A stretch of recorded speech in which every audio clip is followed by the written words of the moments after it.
Nesta aula, serão apresentadas as estratégias educativas e a abordagem de usuários com obesidade. Elas foram propostas no Instrutivo para Manejo da Obesidade no Sistema Único de Saúde, volume 1, Abordagem Coletiva.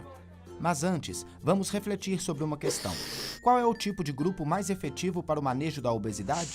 Bem, os grupos podem ser abertos ou fechados. Grupos abertos não têm prazo para terminar. As pessoas podem entrar e sair a qualquer momento.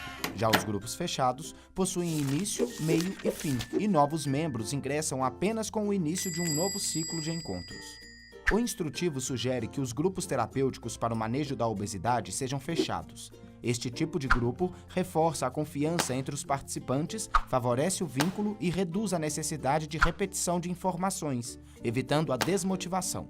Mas para isto, exige cuidados específicos no seu planejamento e condução. Uma questão importante é que todos se sintam assistidos e que tenham espaço para se manifestarem.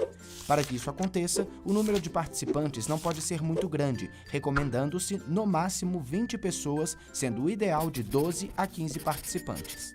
No grupo, podem ser aplicadas diferentes estratégias educativas. Muitas delas são discutidas no instrutivo Metodologia de Trabalho em Grupos para Ações de Alimentação e Nutrição na Atenção Básica.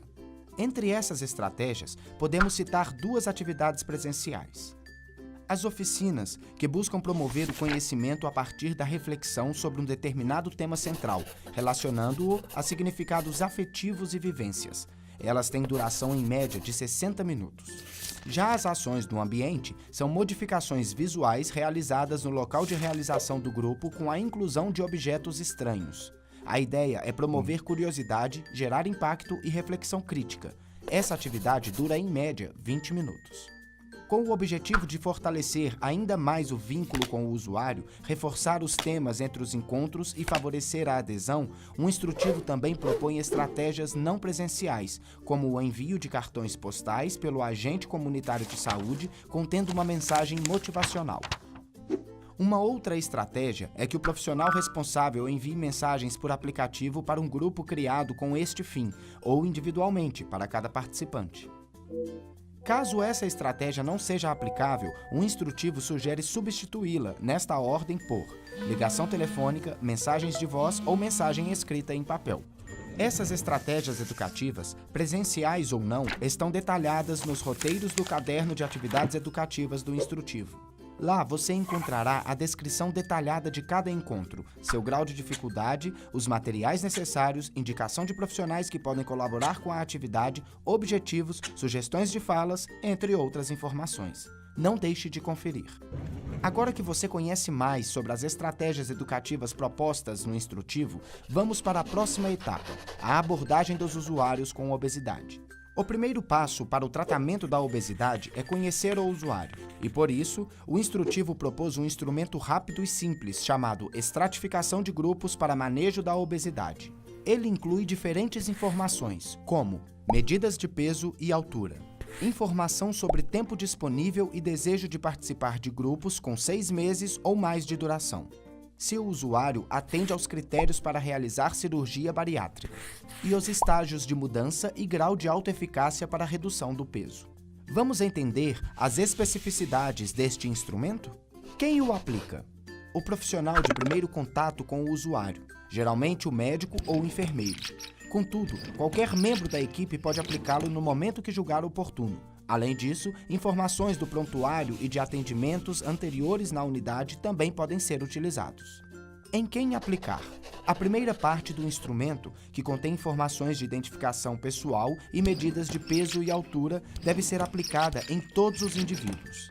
Se o usuário não possuir obesidade, ele deverá ser convidado a participar das ações de promoção da alimentação adequada e saudável disponíveis na unidade ou no território. A aplicação continua para aqueles que possuem obesidade. Primeiro, são obtidas informações sobre a disponibilidade de tempo e desejo de participar de grupos com 6 ou mais meses de duração. A seguir, consultando os registros da unidade, deve-se verificar se o usuário atende aos critérios para a realização da cirurgia bariátrica. E, por último, deve-se investigar o seu estágio de mudança e o grau de autoeficácia para a redução do peso. Mas, e se o usuário não desejar participar de grupos, o que fazer? Neste caso, ele pode participar do grupo motivacional. Entretanto, é importante trabalhar a sua motivação para o autocuidado durante os atendimentos individuais longitudinais com a equipe de saúde, esclarecendo que a obesidade é uma doença crônica e que a unidade oferece diferentes atividades para o seu tratamento. Algumas vezes, a causa do desinteresse é a falta de conhecimento da metodologia utilizada. É sempre importante explicar sobre essa questão ao encaminhar o usuário, frisando os benefícios das atividades coletivas. Agora, vamos ver um exemplo da aplicação da estratificação de grupos para manejo da obesidade.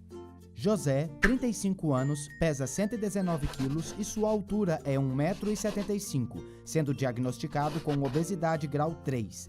Índice de massa corporal igual a 38,9 kg por metro ao quadrado. Ao ser atendido na unidade de saúde, ele respondeu à estratificação de grupos para manejo da obesidade aplicada por Pedro, o médico da equipe.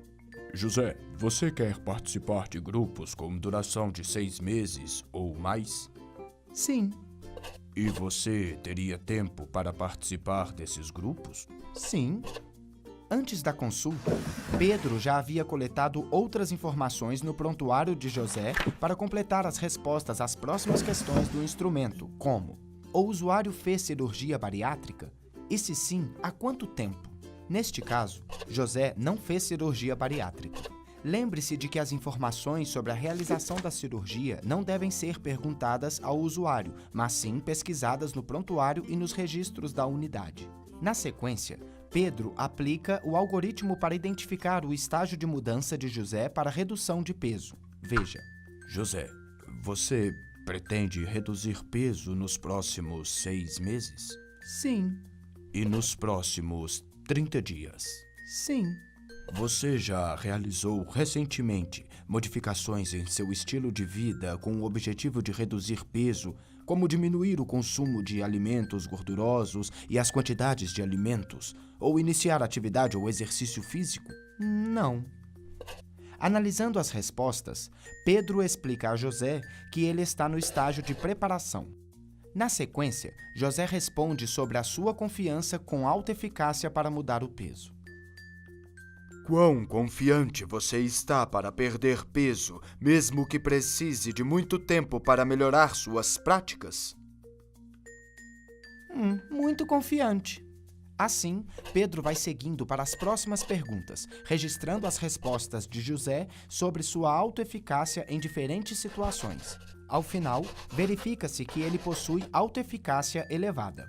Então, a partir das informações coletadas, Pedro consulta a estratégia para o cuidado da pessoa com obesidade no SUS para definir qual tipo de grupo José irá participar. Você já sabe a resposta? Este é o tema da nossa próxima aula. Você não pode perder. Até lá!